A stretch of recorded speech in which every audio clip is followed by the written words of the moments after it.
Hello, everyone.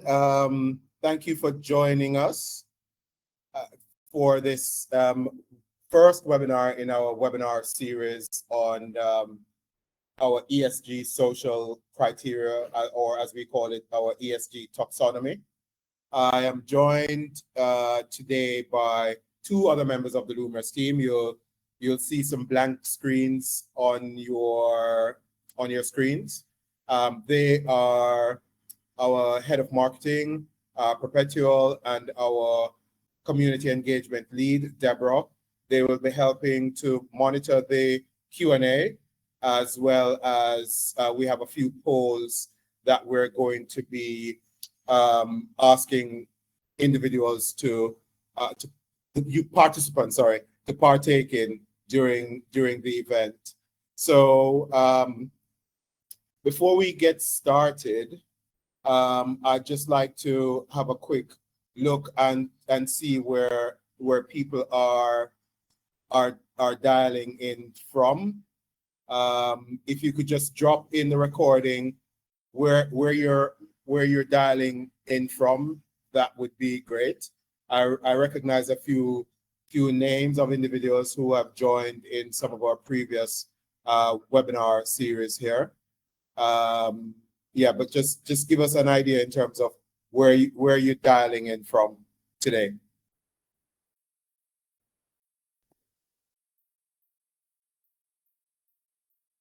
You can do that using the Q&A box, guys. Welcome, Tasneem from Berlin in Germany. Welcome, Tasneem.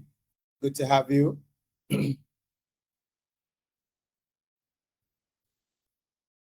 Alex from London. Thank you for joining, Alex. See Barcelona, Spain. Raul. I see Claire from Ipswich. Cheryl from London. Bobette from Jamaica. So yeah, we have a good cross-section of individuals dialing in today. So let's jump straight into it. And Perpetual, can I ask you just before we kick off, if you could queue up poll number 1, and I'll tell you when we will release it. So what we will cover today, guys, we're going to be looking a bit, we're talking a bit around Lumos, sorry. We'll be doing an introduction to ESG and community collaboration. We'll also be looking at the importance of ESG in modern business. We'll also be exploring community collaboration and looking at some of the challenges and opportunities.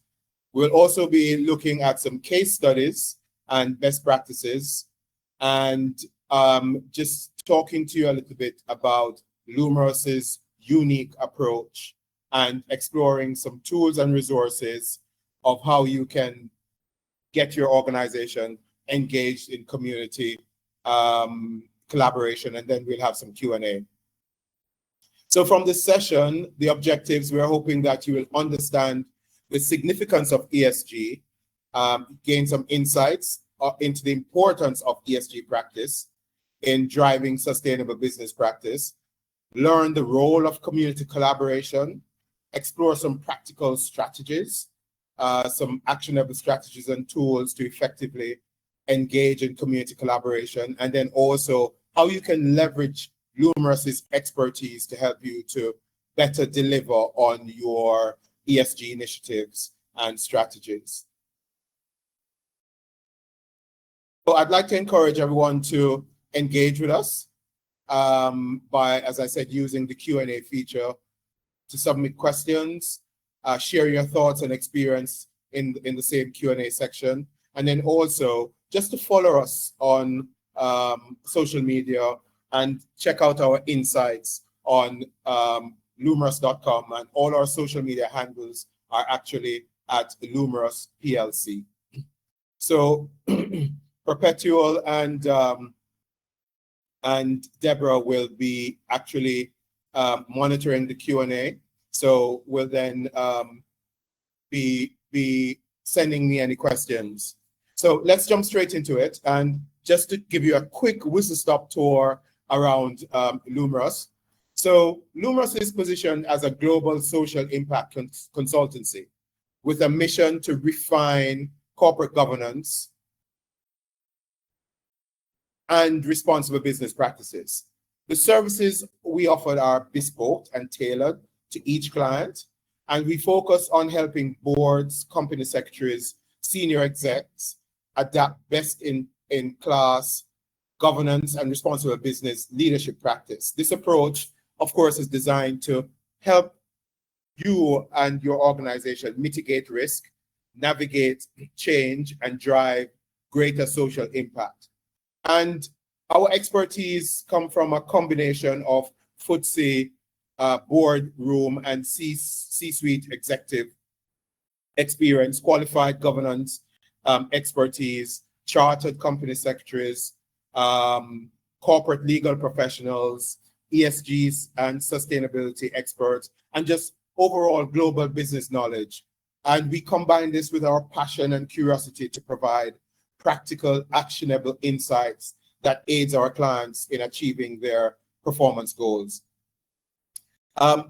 When you work with us as well, you participate in part of our social impact initiative, which is a registered UK charity called Ivory Foundation.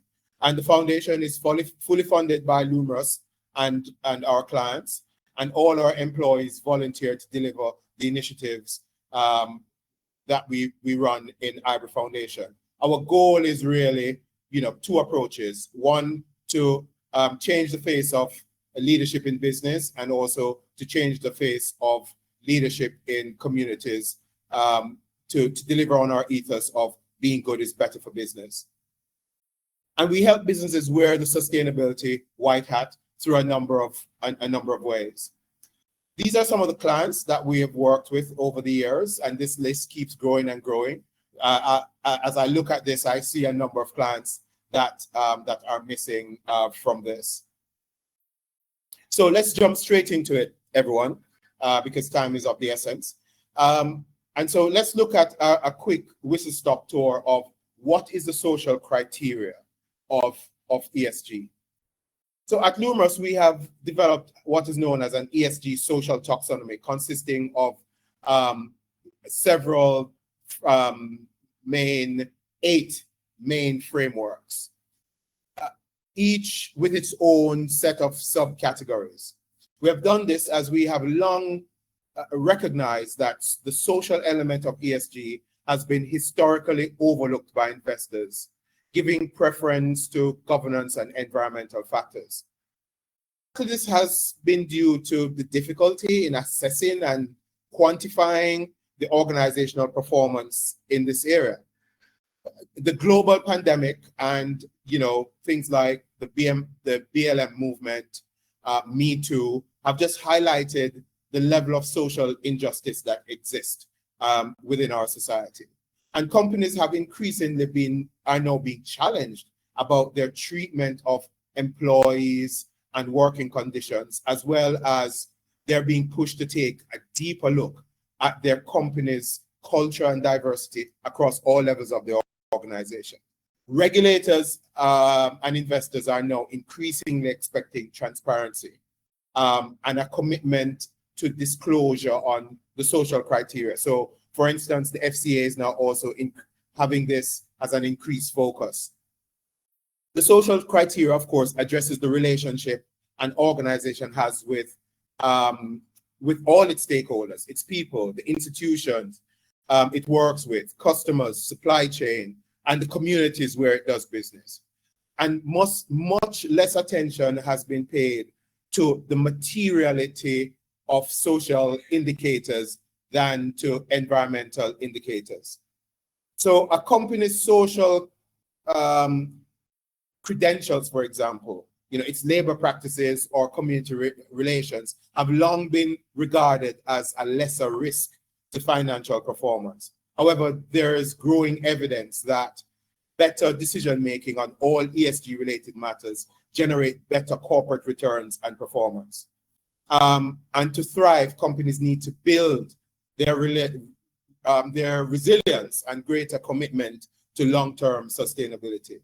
So, there is of course, there's a lack of consistency and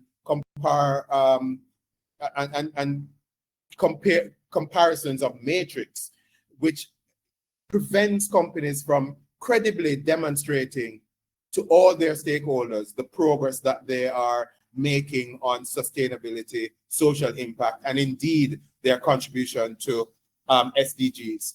So at the end of the this webinar, we'll be sending out a key learning document, and we'll include this as part of the key learning document as well. And the business case for the social criteria is really very evident. It's around risk-taking, risk management rather. Companies that proactively manage their social responsibilities mitigate risk more effectively. This includes risk associated with things like labor practices, etc. We're talking about brand reputation in today's digitally connected world. We did a massive piece of research on the fifth estate, which is all about how technology and the digital world is actually changing the way how companies interact with its customers and the impact that can have on their overall reputation. Employee satisfaction is another thing, and also in terms of like market access is also another great reason for the business case for the social criteria. So let's dive into the role of community collaboration in ESG. And this is one of the foundational pillars of the social criteria of ESG. Community collaboration matters, and it's the cornerstone of effective ESG strategy. It is driving greater impact. It helps to foster trust, ensuring initiatives are aligned with local needs and values, and therefore communities will then buy in to these initiatives and want to participate, right? Thorough, thoughtful engagement and partnership, organizations can achieve stronger and more sustainable ESG outcomes. It's easy to think of ESG as just a set of internal policies or corporate standards, but the truth is the impact of these initiatives is magnified when they extend into and resonate with the communities around you. One of the big things is the whole notion of the local amplification of local impacts. By directly addressing the specific needs and priorities of local communities, ESG efforts become more, I would say, relevant and effective.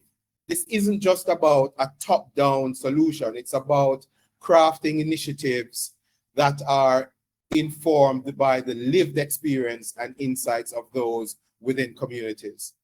So, consider the example of a company working with local environmental groups to restore a degraded ecosystem. This partnership not only leverages local knowledges for practical solutions, but also ensures that the benefits of the projects are deeply felt within the community, leading to tangible improvements in biodiversity and local engagement.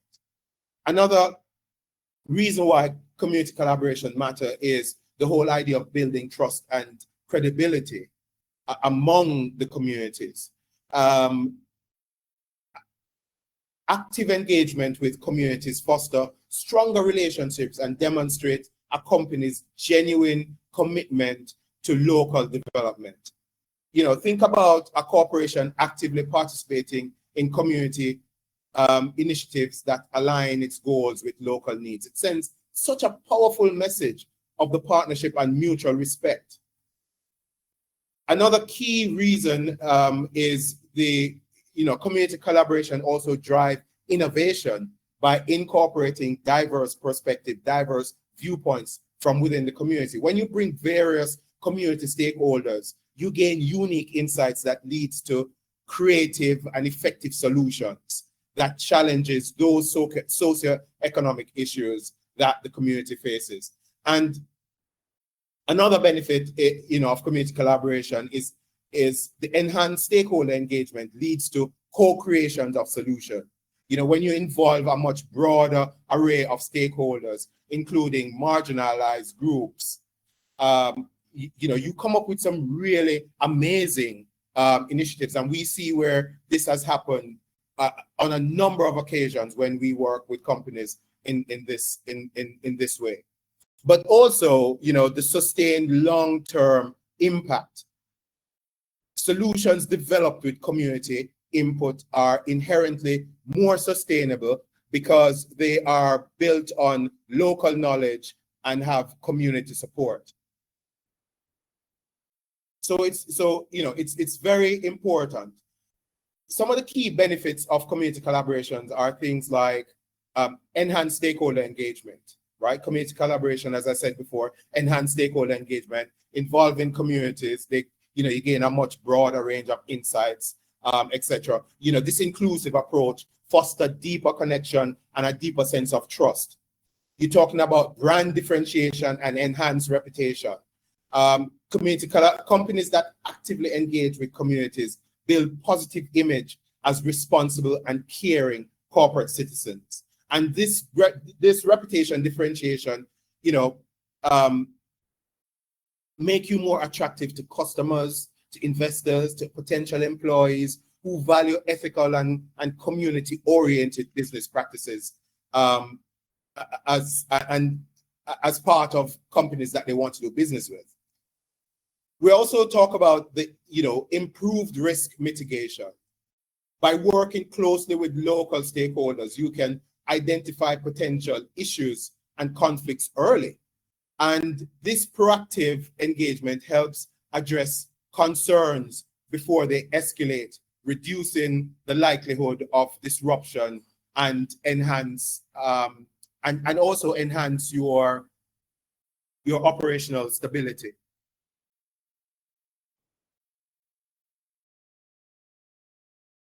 So let's look at an effective community collaboration framework. One that we think we have seen worked, and one that we believe will be able to help companies to become more effective. But before we do that, let's take a quick look at some of the challenges, right, that companies will face. Some of these challenges that companies will face include different priorities. So community needs versus business goals. So it's important that we're able to balance the community specific needs with the corporate objectives. The other one is around the difference in culture and the trust issue. And we have seen where this has played out in a big way in some of the communities that we have actually worked with, especially if you're going to be working with companies, you know, in communities from the global south.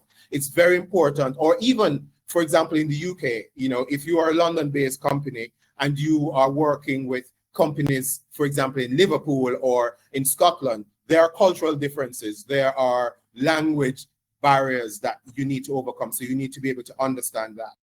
There are also things like resource constraints as well, right? Companies have limited capacity, not just in terms of expertise, but also in terms of financial resources.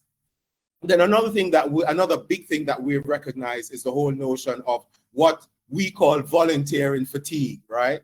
Where employees are asked to constantly volunteer on different initiatives, and some of these things can actually breed volunteer fatigue. So integrating community collaboration into the ESG framework of your organization does present some of these challenges. You know, other challenges such as measuring the impact. One of the biggest challenges we've recognized is that the social component is very subjective.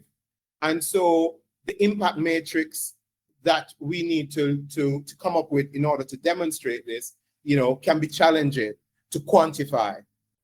The other thing is around the data availability as well, right? So Addressing these challenges require strategic planning, very clear communication, and ongoing engagement with your community stakeholders. So we've developed something called an effective community collaboration framework, and there are 5 key elements to it. And I'm going to dive into each of these. Implementing community collaboration is a structured process that involves aligning internal objectives, engaging with stakeholders, and building sustainable relationships. And so this is how you can get started with what we call, the Lumos Effective Community Collaboration Framework. The first step is to align internal objectives. Align internal objectives and establish mutual goals. It is crucial to clearly define your company's ESG goals and ensure they are integrated with your broader corporate strategy. And I'll show you how this will. Well, this alignment requires securing buy-in from leadership and key departments to emphasize, the importance of how community engagement will help to not only deliver ESG efforts, but also deliver on the much wider strategic goal of the organization. You need to make sure you allocate the necessary resources, including the budget, personnel, time, to support the community initiatives. Because without the proper resources, even with the best plans, these initiatives can fail. The second one is identifying and mapping your stakeholders. This is very, very important, guys. Identifying and mapping your stakeholders, start by using tools such as the Lumos ESG Impact Accelerator to systematically identify and prioritize key community stakeholders. Mapping your stakeholders and identifying them, this involves understanding their needs, their concerns, any interest, and you can use methods such as, surveys, focus groups, or direct meeting. Establishing and nurturing relationships with community leaders, local organizations, and other stakeholders is vital. This groundwork will help you to build trust and ensure any initiatives that you decide to implement are grounded in the realities of the community you're trying to work with. The third and fourth. The third is developing engagement strategies. So engage community stakeholders early in the planning stages of these ESG initiatives so that you can incorporate their input and perspective and therefore make it more effective, right? Establish clear communication channels such as meetings, digital platforms, feedback loops to keep stakeholders informed and involved, right? Always create opportunities for active participation through things such as advisory boards, volunteer programs, or joint initiatives. What we find is that this collaborative approach ensures that community voices are heard and and that they're valued. Fourth one is the measuring and communicating the impact. So I would also include in this as well the whole notion of implementing the community-centric initiatives, as we call them. Once you have set this stage, it's time to implement. This always include you learning and iterating and adjusting as you move along. And sometimes this might include, you start a pilot project just to test and refine your approach. And once you start doing that, you will then also be able to learn whether or not the KPIs or the measuring units that you put in place will work. The pilot project will help you to see whether or not they will be working and whether or not you need to kind of change. So you need to set clear metrics to evaluate the social and economic impact of your community collaboration. And once again, sorry for the shameless plug, the Lumos ESG Impact Accelerator solution can help you to track the progress and provide comprehensive reports to your stakeholders. Regular reporting on outcomes keeps everyone informed and also helps to maintain transparency. You need to implement a continuous feedback mechanism so that you can adapt and improve the initiative based on the community input, ensuring that they remain relevant and effective in the whole process as well. This is really, really very key, guys, because in our work, we see where a lot of times the community feedback loop provides us with things that we can do better so that the impact can be much greater. Sometimes we're sitting, in our own, for want of a better word, ivory tower, and we are not necessarily always on the ground, but it's the people in the communities that we're working with who are seeing how the project is working and can give you and through the feedback loop can tell you what needs to change, what needs to be done better, etc.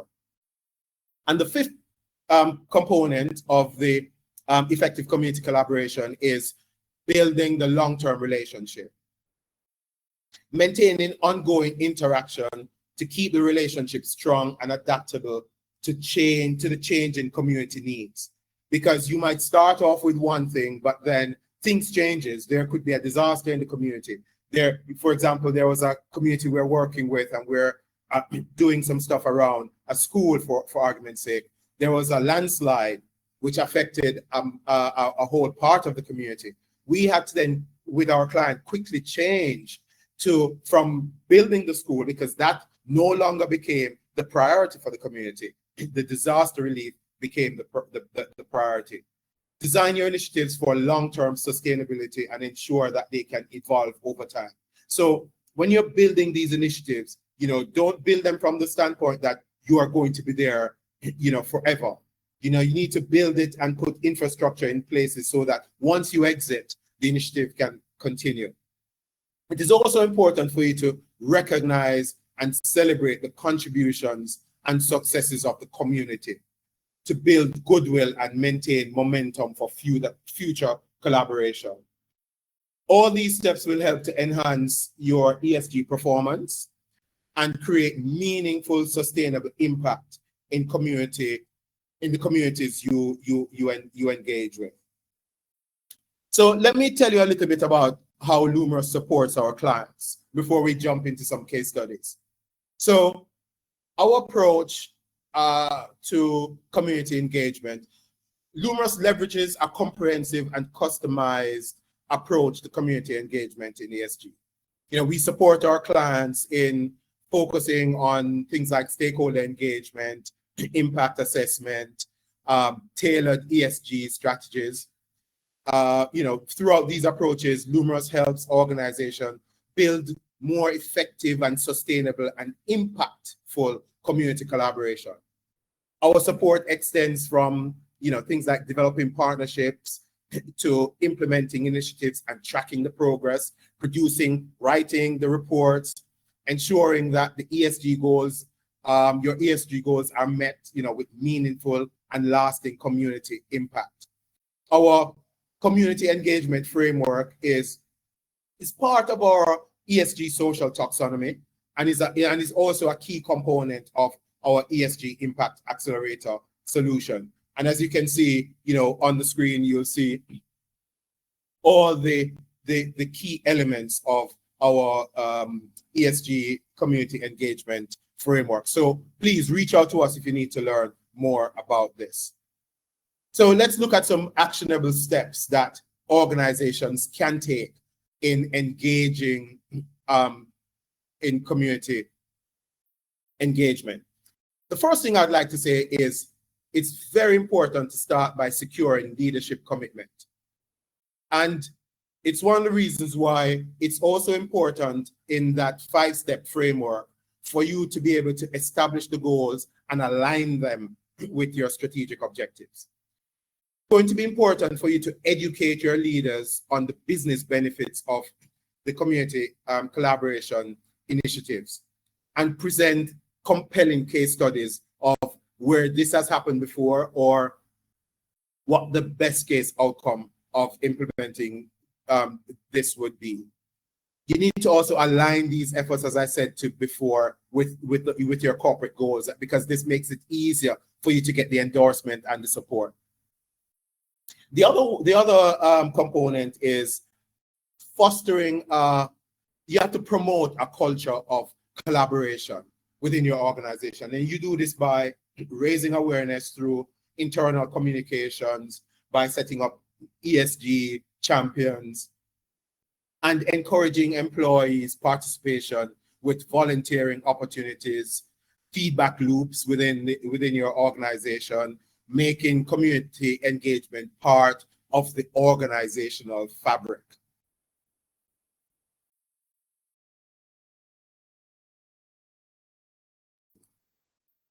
The other component is you need to develop, as I said before, clear strategies and an action plan. Set measurable goals for your community collaboration and incorporate these in your overall ESG strategy. And also ensure you allocate resources to support the plan. You need to invest in training programs for community engagement and also around cultural competencies. As I said at the beginning, if you're going to be implementing projects in places like the global south, and I'm talking places like the African continent, Asia, or even Latin America and the Caribbean, the cultural differences vary based on the country, but also within the same country, you have different cultures. As I mentioned, the UK before, we've done work in places like Canada, and there are different cultural nuances in different parts. Provide things like toolkits, mentorship to equip employees with the skills needed for effective collaboration. Measuring and celebrating success. Track your progress. Celebrate the achievements, no matter how small, through things like recognition programs, and share success stories to inspire ongoing participations and build momentum. And finally, implement a feedback loop to continuously refine your strategies and also to stay flexible and adaptable. By engaging, when you do these things and engage your organization in these ways, you can successfully integrate community collaboration into your ESG framework, leading to meaningful, sustainable outcomes. So let me just talk to you about two quick success stories. One of a project implemented and the outcomes of the initiatives, and the other one is an ongoing project we have at Lumros and the approach and the results so far. So the first project is a project that was done by IKEA. And IKEA, in partnership with Better Cotton Initiative, implemented a community collaboration project aimed at improving cotton farming practices in India and Pakistan. The initiative focused on environmental sustainability and social responsibility, which was aligned with IKEA's commitment to sustainability and their overall strategic goals, right? And how they went about doing this was, first and foremost,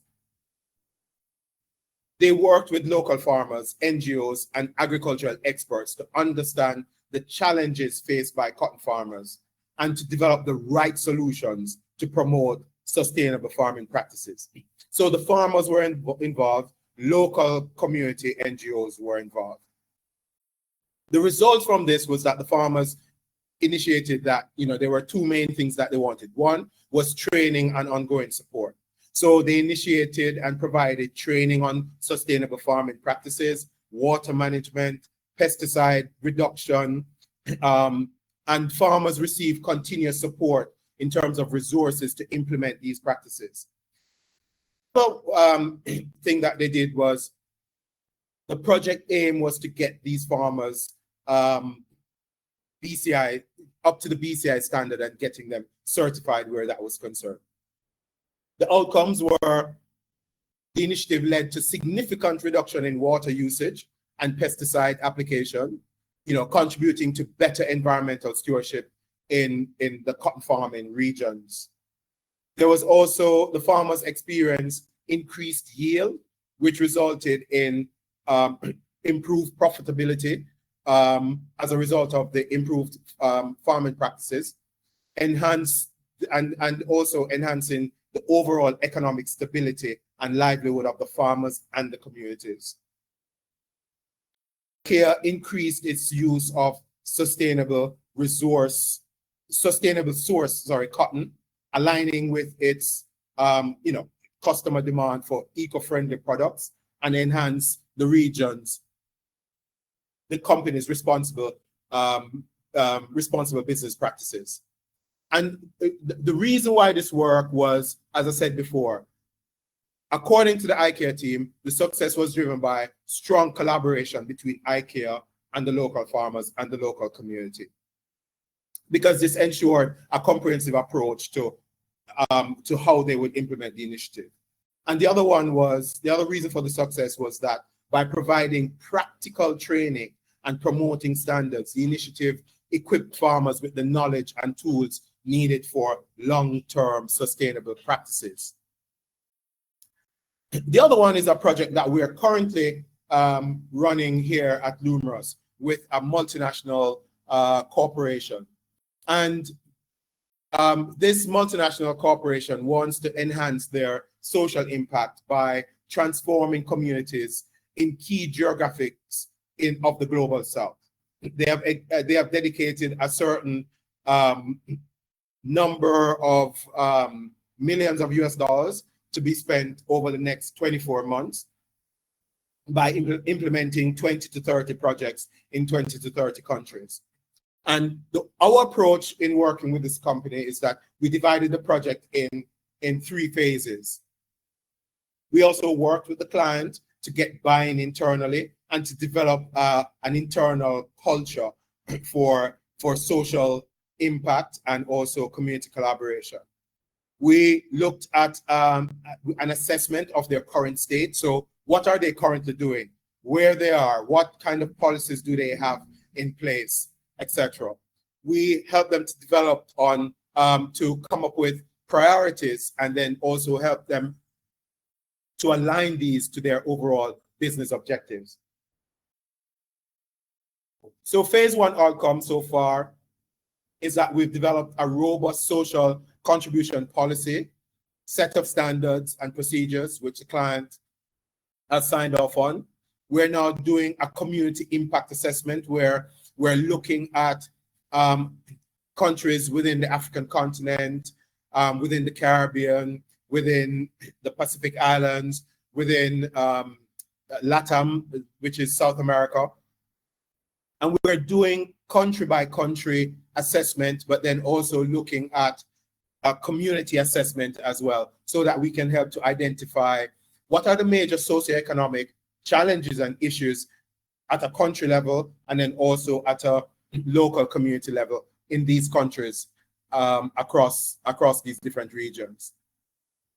We've done some stakeholder engagement. So the stakeholder engagement is not only internal to the client, but also external in terms of NGOs, government organizations, etc., that we could possibly work on. We've also developed or developing what we are calling a capacity building toolkit. And this is where we will then be able to help these community organizations to be prepared to working with multinational corporations, etc. And then we're also looking at building out an initiative implementation framework so that once the projects start rolling out, there is like a complete guide in terms of how these projects should be implemented. So quickly, some of the tools and resources that you can use, and these will also be included in the key learning document. In terms of building community collaboration, you could look at things like using stakeholder mapping tools. So tools like the stakeholder grid, which categorize stakeholders by their power and interest to guide engagement strategies. You could look at the influence interest matrix, which helps prioritize stakeholders and tailor the engagement efforts. But there are also many other mapping softwares out there that you can look at. In terms of community engagement platforms, You can look at things like social media, online forums, survey tools. In terms of impact measurement techniques, you could look at the social return on investment, which is a technique which is readily available online, quantifies the social value created by ESG initiatives. You could do things like environmental impact assessment. These things are also available online. These are things that Lumos also does as well. And you can also look at the good old balanced scorecard as well. Frameworks and guidelines that you could look at include things like the UN Sustainable Development Goals. There is an organization called UN Connect, which helps businesses to drive deeper involvement with the SDGs. So you can look them up and get involved. There's also the GRI standards, which is the reporting standards as well. There's ISO 26000, and then there's also the principle for responsible investment, which is used a lot by financial institutions. We'll include these as part of helpful resources in the key learning document that will be sent out to you after this event. But the mother of all ESG social criteria, resources, and tools is our ESG, we call it ESG, our ESG Impact Accelerator solution. And this solution is, you can leverage the right tool and resources. Leveraging the right tool and resources is crucial for effective community engagement. And what our tool does is that it provides comprehensive support across stakeholder mapping, engagement, impact management, and adherence to best practices, coupled with additional recommended tools and frameworks. These we provide lots of resources where we're able to help with producing the report. The tool ensures systematic and strategic stakeholder engagement, real-time data tracking, and there's also a library of resources and implementation guides and compliance checklists that we can provide throughout the process. So let's just do a quick recap of today's discussion. And I'm hoping that from this discussion, you have a better understanding of the significance of ESG and gain some insights into the importance of ESG practices in driving sustainable business success. I hope you learn the role of community collaboration and discover how partnering with local communities can amplify your ESG initiatives. We hope you're able to acquire some actionable strategies and tools to effectively engage in community collaboration. We hope you'll be able to get your organization engaged in community partnerships, and that you've learned some steps in terms of how to do this. And of course, we're hoping that you've learned that as an organization, Lumos is here to support you in any way, shape, or form. This could be through a formal engagement or just by tapping into our resources in our insight section via social media or the reports that we produce. We have an ongoing series around the ESG social taxonomy, and Perpetual will be putting those out in the chat shortly. I also just recognized that I went through this and forgot to ask my team to give the poll. So Perpetual, I don't know if at this time you could actually release the first poll, and let's see if we can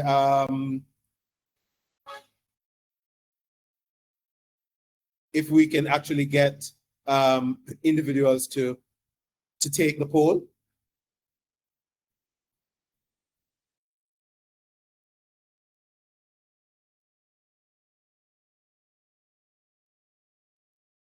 Perpetual, are you hearing me?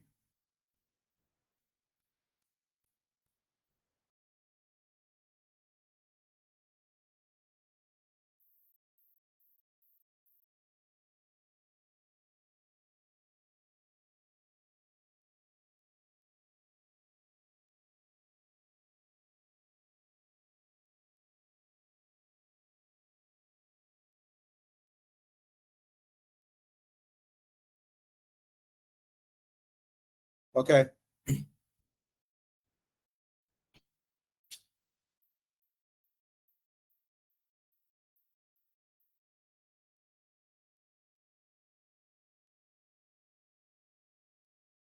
See everyone's voting. While you're doing that, my apologies. Just being able to see the comments in the Q&A where there was an issue with my voice.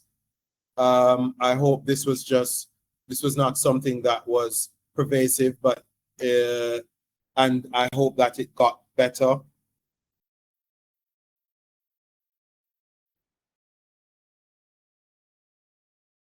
We will actually send this recording out as well with the key learning document, so you'll be able to listen to it again if needs be.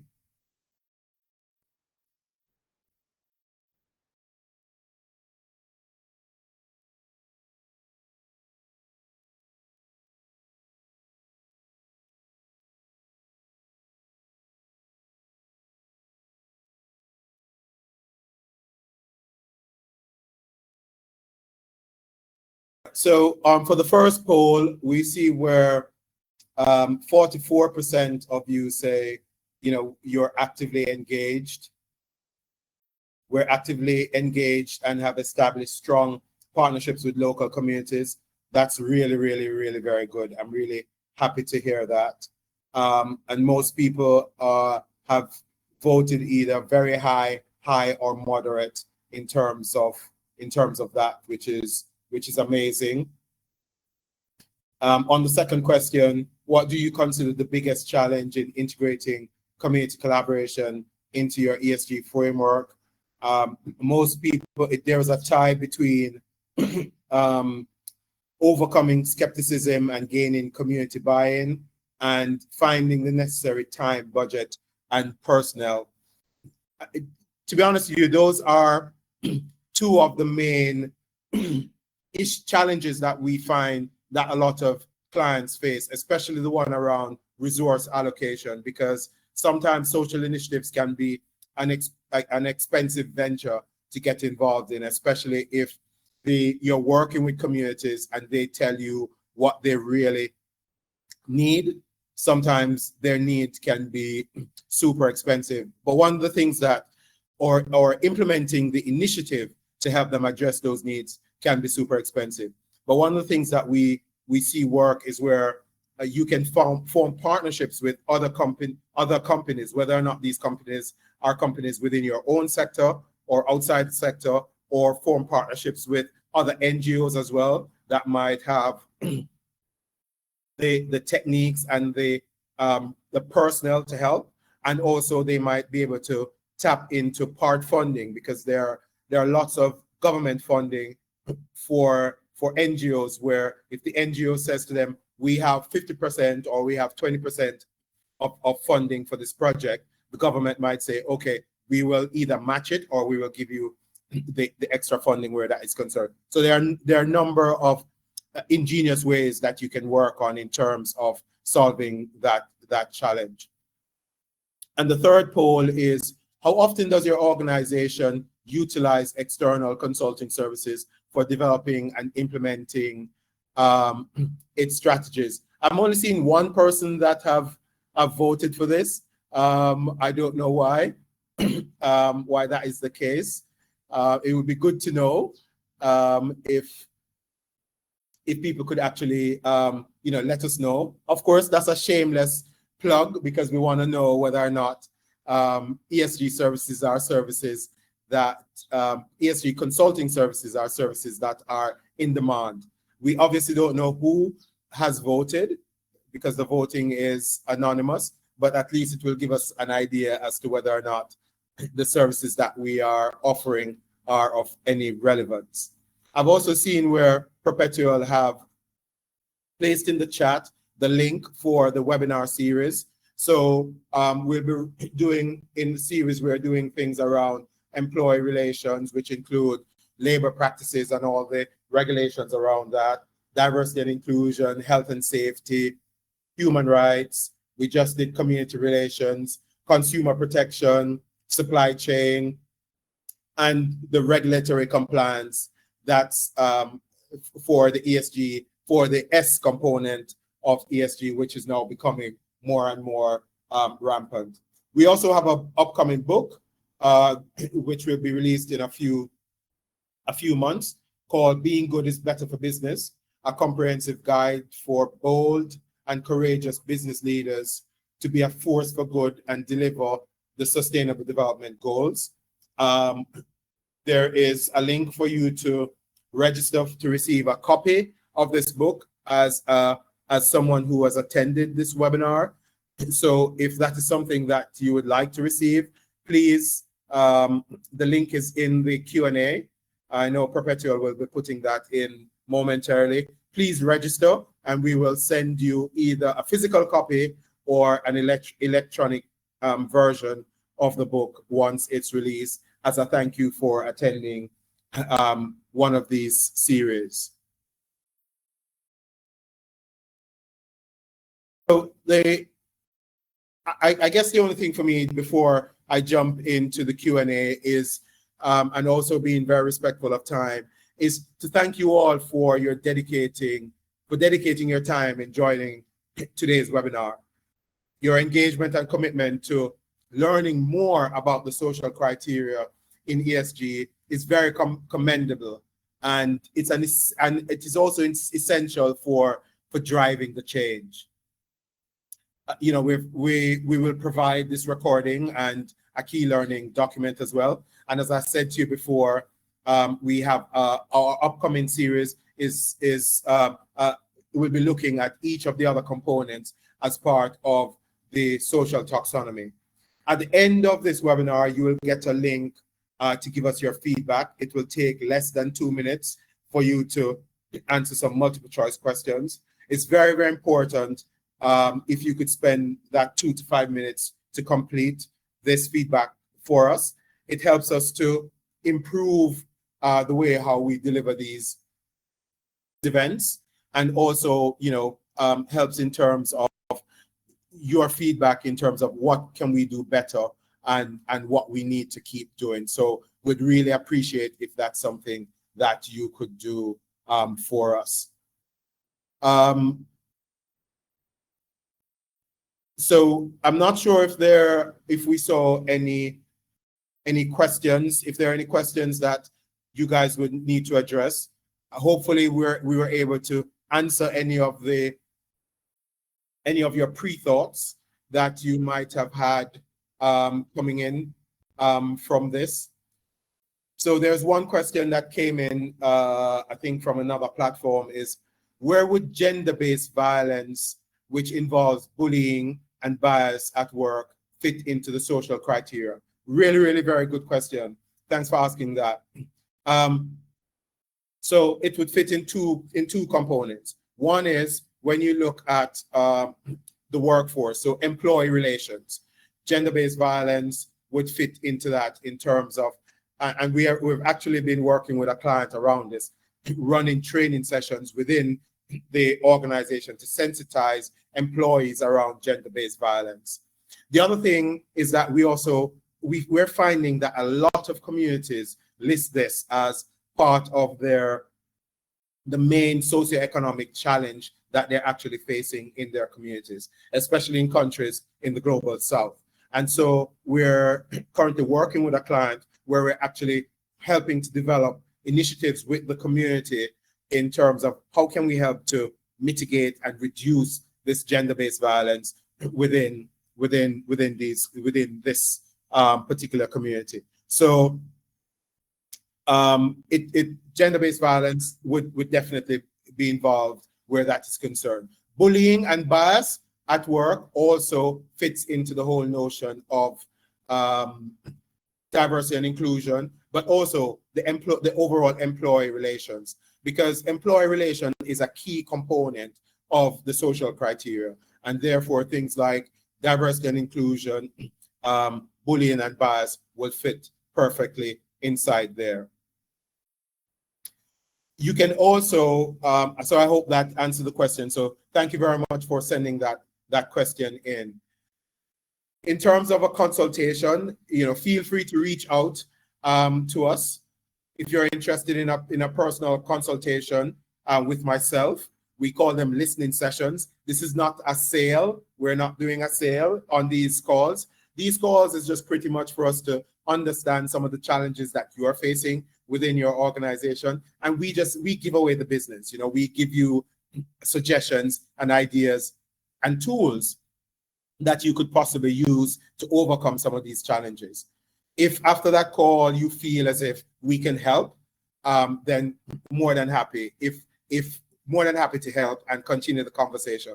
If after that call you feel that you've had enough to be able to do it yourself internally, that's also great as well, because for us it's more about us providing you with the knowledge and the tools you need so that the impact can be much wider and can be much greater. So there will be a link in the Q&A where you can use the book, no obligation, free consultation, listening session with me around any challenge that you're being faced within your organization as far as ESG is concerned.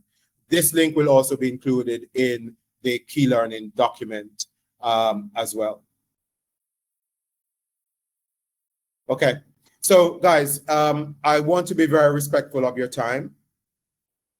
And as I said, I'd just like to, immense gratitude and thanks for giving up your time and dedicating your time to participating as part of this event. We've had a number of participants on this platform. This is a new platform we're testing out, so hopefully we'll get much better at it as we go along. But I think we're also streaming live on YouTube as well, so we also have people watching us from YouTube as well. In the meantime, if you have any questions, any concerns, feel free to email me directly. My email is there on the screen. You can send us a message on LinkedIn or on any of our social media platforms as well. There's also a contact us form on our website that you can go to and you can complete, and myself or a member of the team will be in touch with any response where that is concerned. So thanks again as we wrap up this number 1 in our ESG social criteria series. And guys, apologies for the voice. I'm really battling with a sore throat. So thanks for your patience as I kind of went through and you see me sipping water as well. Thank you so much, guys. Enjoy the rest of your day, the rest of your week, and have an amazing weekend. See you again soon.